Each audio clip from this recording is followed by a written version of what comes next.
தூங்க போனதில்லை ஒன்னாலதான் கண்ணே ஒன்னாலதான். யார் பேச்சு கேட்டாலும் என் காதில் கேட்பதெல்லாம் உன் பேருதான் மெத்தான் உன் பேருதான். இத்தனை நினப்பு என் மேல இருந்தும் எட்டி போகலாமோ? கட்டுப்பாடு இருந்தும் கட்டிக்கு முன்னே ஒட்டிக்கொள்ளலாமோ? முத்தமிட்டா மோசம் என்ன உண்டாகும்? சத்தமிட்டா உன் நிலைமை என்னாகும்?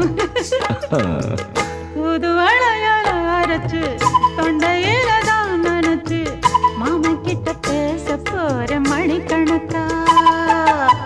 தூண்டாமணி விளக்க தூண்டி விட்டு எரிய வச்சு ஓ முகத்தை பார்க்க போற நாள் கணக்கா.